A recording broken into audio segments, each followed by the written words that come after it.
All right, guys. Yep, also watched Demon Slayer, Dotoro season finale, Shield Hero season finale, but we'll talk about that later.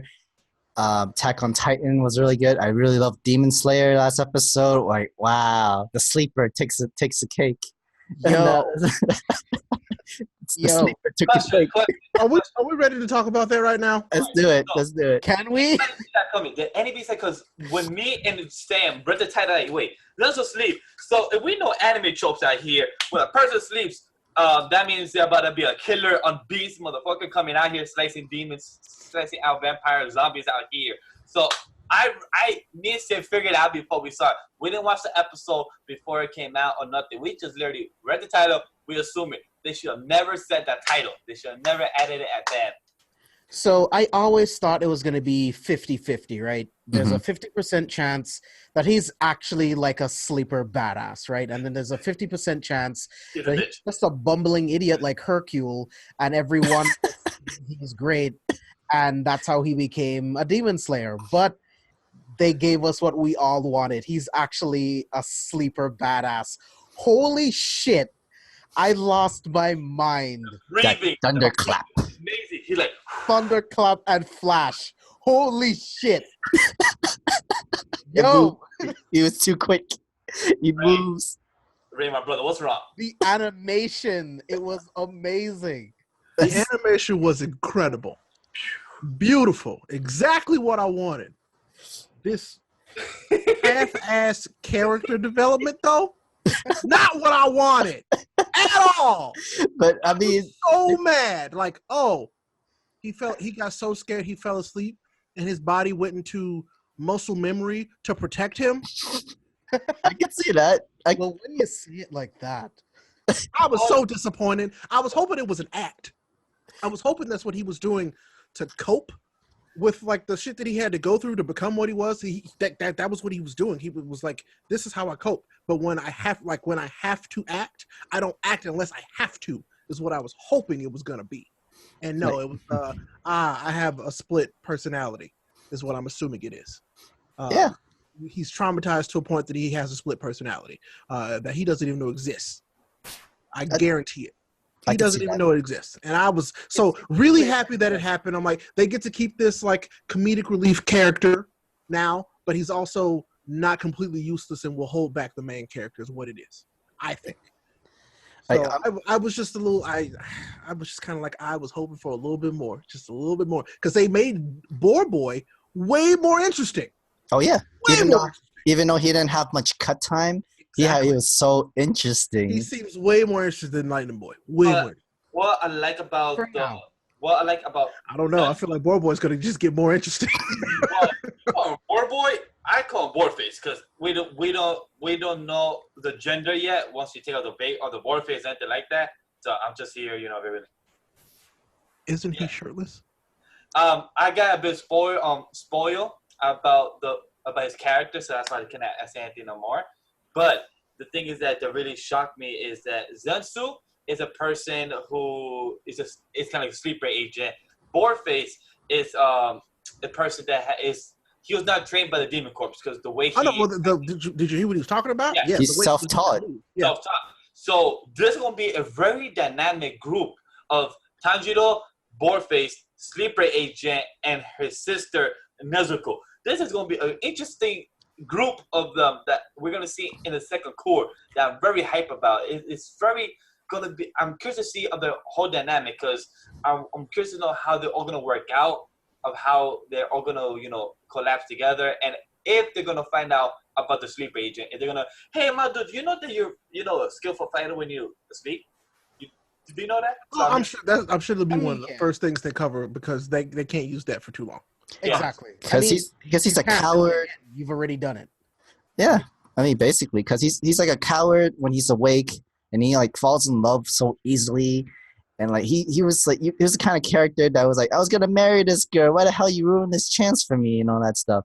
And you're just sitting there wondering, like, my man is a full-on idiot. And then he's gonna fall in love with Nezuko. I bet you money. He's gonna fall in love with Nezuko. yeah, I see that. I mean, I can see it happening, but I hope not. He's Yeah, I gonna fall hope in love not with either. Nezuko. Yes. I definitely see the Boarhead more interesting because he really does remind me of Kenpachi from Oh Bleach. yes. A little bit. Oh, Not just his sword, but also his like recklessness and like his crazy self toss and like hack and Well, slash. he just wants to fight.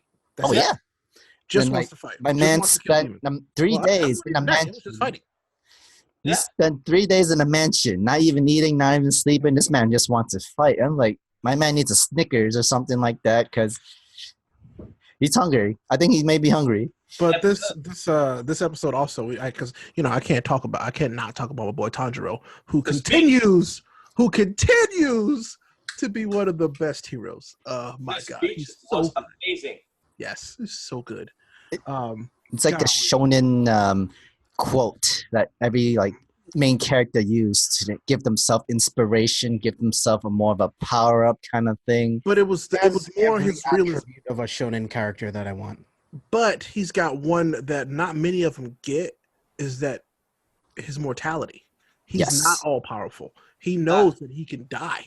Mm-hmm. That if he's not careful, not that just if he powers up enough, but no, if he's not careful, he'll die. Yeah. And he's got a lot to live for, and he doesn't want that. I love how you said that, right? Because in all the shonen characters, he's not a Saiyan. He is not him. He has no demon inside him. He has no devil fruit.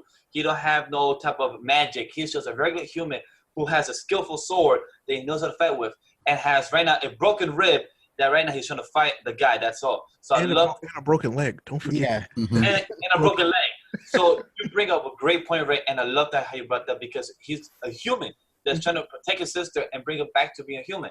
That's all. And he's just a person right now trying to fight a demon that might kick his ass and might kill him. Because I was thinking about it the other day about all the characters in their situations, and Tanjiro, when he started, literally just wanted a way to save his sister.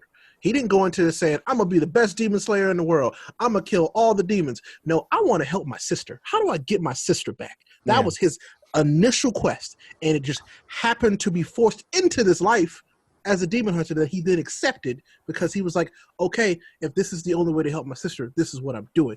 I mean, also That's to why- get, I mean, to also get revenge for his family too. I think his sister was more important, but the revenge part came after he was equipped to even be remotely able to like fight for himself. Right. And his sister. Right. Before that, he didn't want revenge on this guy. They didn't even start talking about him until we even learned about him. You know what I'm saying? Which segue back into the episode, we learned more about Muzan and his 12. Yes. And that was really interesting. We learned more about how the demons work, and this guy that they're fighting is one of literally. I would say he's one of the 12. He was one of the 12. Yeah. So that's a big deal. That's a big deal. He just was not deemed strong enough to remain in the 12. Yeah, he broke. He said he's already up to his limit, and he can't go any more further afterwards from it. And So eat that was humans. that was really interesting. It's like so he can't eat humans anymore, and so now he's looking for this special blood type. Yes. I don't know if you guys caught that. Like, Yeah. there's a special blood type that equals like 100 humans. I think it's called Machi, Nissan, something like that. It Machi. started I with can't remember what it's called. But then Yeah. that crow just suddenly comes out of nowhere, giving you the whole entire introduction of how these blood work. And so, like, where the hell you come I from? did think that Their too. crow, their crow went through the whole maze. They're like, here, I will explain to you. I'm the narrator right now. I'm like, okay, sure, thank you. I was like, okay, because I needed that explanation. Yeah. Because that was something that they've left out, and we would not have known, I don't think, unless they actually gave us that explanation. Mhm. But I'm really curious to see, because that this 12 and this demon, like, there's some interesting stuff about this that we're going to learn that just doesn't make sense, and I think beats the conventional demon story. Because, yes, clearly they have to eat people to get stronger, but Mhm. some of them can eat more than others, and so they cap out at certain levels, and, like, okay, that's weird, but I like it. I like it a Plus, lot. what I like is that each demon has their own unique power. They don't have the same power, the same style, the same look. All of them look different and very unique. So that's what I like about it. That they're all different and unique of the demons about them. Yeah. Like, I'll say I- this one's weird. He's a weird demon. like he has his drums and Right. tapping. That's just weird. And then it's really cool though. Like apparently you have to be the 12, you would have it in your eye, and if Musin doesn't think you're fit to be one of the 12, without even lifting a finger. He'll just like stare at you, and then your eye pops out in scars. I mean, well, Because as we saw a few episodes ago, he doesn't even have to be near you, and he can murder you. yeah, because you taste his blood. He gives you his blood, so he can pretty much control. Exactly, he can control you. He, like you belong to him. You're a part of him, essentially. So it's kind of like this. Extension, yeah. They took some of the interesting parts of vampire lore and combined them with different parts of other demonology to make this guy, and it's really scary still. So, and we don't even know everything he can do. So, yeah, because like this girl that worked for him died because he mentioned a little information, and just because there's little blood inside her, it caused her to like have grow more arms from her stomach and her mouth, and literally killed her because of it. That was really gruesome stuff. But yeah, like that's I think how whatever magic is in his blood, it's taboo to say his name. he's like Voldemort, like Kills you legitimately. instantly. Yeah. And not me saying his name. man, it was a great episode, but this is a great review.